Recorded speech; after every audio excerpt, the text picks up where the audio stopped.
राष्ट्रीय अनुसूचित जाति आयोग की सदस्य डॉक्टर अंजू बाला शिमला पहुंची और बचत भवन में अधिकारियों के साथ बैठक की। उन्होंने वर्तमान प्रदेश सरकार द्वारा अनुसूचित जाति के लिए चलाई जा रही विभिन्न कल्याणकारी योजनाओं की समीक्षा की और उन पर विचार विमर्श किया, साथ ही आवश्यक दिशा निर्देश भी दिए।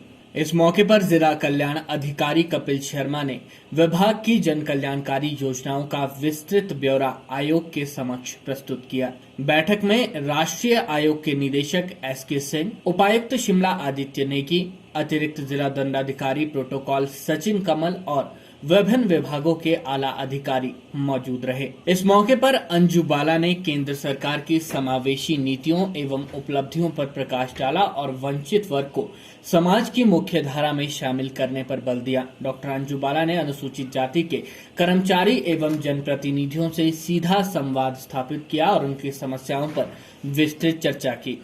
डॉक्टर अंजू बाला ने कहा कि देश में अनुसूचित जाति आयोग का गठन किया गया और भारत सरकार द्वारा अनुसूचित जाति के लोगों के लिए काफी योजनाएं चलाई जा रही हैं और उन पर कितना कार्य किया जा रहा है उस पर रिपोर्ट मांगी गई है। साथ ही कितने मामले पेंडिंग हैं इसके बारे में भी चर्चा की जा रही है।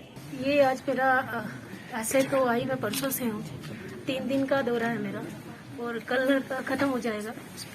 और मेन हम लोग क्योंकि एक न्याय की कुर्सी पे मैं बैठी हूँ, नेशनल एससी कमीशन से आई हूँ और शायद पहली बार कमीशन जैसे जम्मू कश्मीर में तो धारा 370 टूटने के बाद लागू हुआ। यहाँ पहले तो था लेकिन बहुत सारे लोगों में एक नई उम्मीद जगी है। जब मैं पहुंची तो सभी का ये कहना था कि कमीशन पहली बार आया। तो हमारा एक ही काम होता है कि जो अनुसूचित जाति के लोग हैं उनको न्याय मिले। किसी तरीके से भी अगर वो प्रताड़ित हो रहे हैं, प्रताड़ना सहन कर रहे हैं, किसी भी टाइप के हो, तो वो हमारे पास आते हैं, उसको हम सॉर्ट आउट करते हैं। आज हमारा अभी डिस्ट्रिक्ट रिव्यू है, जिले की पूरे प्रशासन के साथ मैं बैठूंगी, क्या क्या मुद्दे हुए हैं, रेप की क्या घटना हुई है और जो घटनाएं इनसे नहीं सुलझ पा रही है, क्यों नहीं सुलझी है अभी तक, तो न्याय हो, किसी के साथ गलत नहीं हो।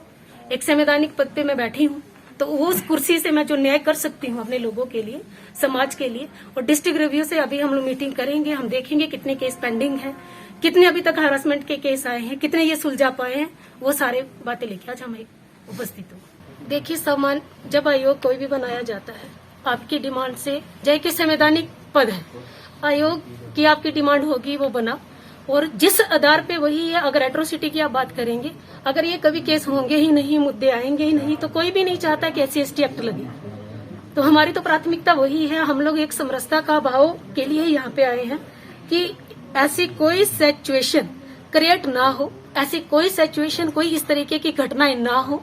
मानसिकता जो हमारी उसको अगर हम बदल दें तो कोई भी एट्रोसिटी केस लगाना नहीं चाहता है, क्योंकि ये इसीलिए लगाया जाता है कि ये एक सीख दे दे हम कि ऐसे इस तरह के केस फिर से दोबारा ना हो तो उसमें कार्रवाई भी होती है।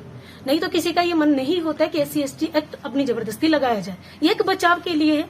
अगर ये समरसता का भाव शुरू हो जाए, एक जैसा एक समान सभी लोग रहने लगे, तो जरूरत ही नहीं।